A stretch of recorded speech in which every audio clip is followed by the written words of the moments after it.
नमस्कार. आकाशवाणी पणजी प्रादेशीक खबरां विभागा वरवीं देवश्री कामत तुमकां राष्ट्रीय खबरो दिता.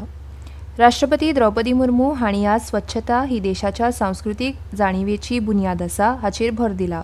राष्ट्रपतींनी नवी दिल्लीत आयोजित समारंभात स्वच्छ सर्वेक्षण 2024-25 पुरस्कार प्रदान करतना हें म्हळें. स्वच्छ भारत अभियाना अंतर्गत राज्यां आनी केंद्रशासीत प्रदेशांच्या प्रयत्नांची तोखणाय करतना राष्ट्रपती मुर्मू हांणी म्हळें की स्वच्छ सर्वेक्षण हो एक यशस्वी उपक्रम आशिल्ल्याचें सिद्ध जालां. गोंयच्या पणजी शाराक स्वच्छ सर्वेक्षण 2024-25 पुरस्कार फावो जालो. ये जानकर प्रसन्नता हुई है कि वर्ष 2024 के लिए आवासन और शहरी कार्य मंत्रालय द्वारा विश्व के सबसे बड़े स्वच्छता सर्वेक्षण का आयोजन किया गया है. इस सर्वेक्षण में विभिन्न हितधारकों, राज्य सरकारों, शहरी निकायों तथा लगभग 14 करोड़ देशवासियों की भागीदारी सुनिश्चित की है. निष्पक्ष सर्वेक्षण द्वारा आकलन के आधार पर अच्छा प्रदर्शन करने वाले सभी निकायों का पुरस्कार हेतु चयन किया गया है. इंदौरान सलग 8व्या वर्सा भारतातले सगळ्यात स्वच्छ शार म्हूण आपले किताब कायम दवरला. केंद्र सरकाराच्या वर्सुकी स्वच्छता सर्वेक्षणात सुरत दुसऱ्या क्रमांकार आसा तर नवी मुंबय तिसऱ्या क्रमांकार आसा. ह्या कार्यक्रमा वेळार वेगवेगळ्या श्रेणीत एकूण 78 पुरस्कार प्रदान केले. ह्या वर्सा सुपर स्वच्छ लीग शारा आनी 5 वेगवेगळ्या लोकसंख्या श्रेणीत 3 स्वच्छ शारा ह्या सयत 4 श्रेणीत पुरस्कार प्रदान केले. टाकाऊंतल्यान संपत्ती हे विशीं उलयतना राष्ट्रपति द्रौपदी मुर्मू हांणी म्हळें की जिस चीज को सामान्यतया वेस्ट समझा जाता है वो वास्तव में मूल्यवान होते हैं. उस मूल्यों को जिन तरीके से उजागर किया जा सकता है उन पर अधिक से अधिक बल देना चाहिए. मुझे ये जानकर प्रसन्नता हो रही है कि लाखों महिला उद्यमी और अनेक महिला स्वयं सहायता समूह वेस्ट टू वेल्थ में जुड़े हैं तथा कुछ बहुत अच्छे उदाहरण प्रस्तुत किए. केंद्रीय मंत्रिमंडळान कृषी उत्पादकता वाडोवपाक प्रधानमंत्री धनधान्य कृषी येवजणेक मंजुरी दिल्या. ह्या येवजणेचो उद्देश पीक विविधता आनी शाश्वत कृषी पद्दती वाडोवप, कापणी उपरांत साठवणूक वाडोवप, सिंचन सुविधा सुदारप आनी कर्ज उपलब्धता सुलभ करप हो आसा.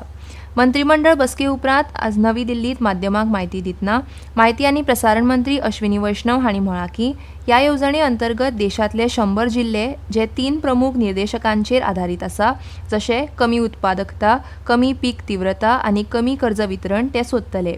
ही येवजण 11 विभागां मदल्या 36 विद्यमान येवजण आनी हेर राज्य येवजण्यांच्या एकत्रीकरणा वरवीं राबयतले. वैष्णव हांणी म्हळें की ही योजना देशातल्या 1,70,00,000 शेतकाऱ्यांक मदत करतली. मजगती प्रधानमंत्री नरेंद्र मोदी हांणी म्हळां की तांचे सरकार शेतकारांच्या जिणेंत म्हत्वपूर्ण बदल घडोवन हाडपाक वचनबद्ध आसा. सोशल मिडिया पोस्टांत मोदी हांणी म्हळां की मंत्रिमंडळान मंजूर केल्ली प्रधानमंत्री धनधान्य येवजण ह्या दिशेन एक पावल आसा.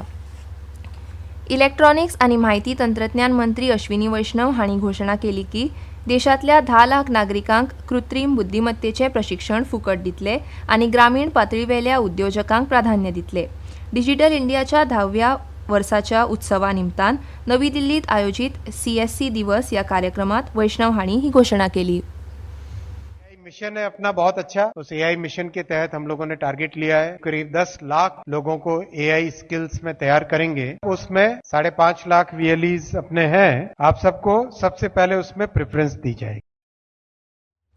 भारतीय हवामान खात्यान फाल्यां मेरेन मध्य प्रदेश आनी उत्तर प्रदेशातल्या कांय वाठारांनी घोग्यांनी पावस पडपाचो अदमास काडला. आकाशवाणी कडेन उलयतना IMDचे वरिश्ठ शास्त्रज्ञ डॉ. RK जेनामानी हांणी सांगलें की मध्य प्रदेश आनी आग्नेय उत्तर प्रदेशात रेड अलर्ट जारी केला. आयज दिल्लीत हलको पावस पडपाची शक्यताय आसा आनी ह्या म्हयन्याच्या 19 तारखेसावन ह्या वाठारांत पावस वाडटलो अशें तांणी सांगलें.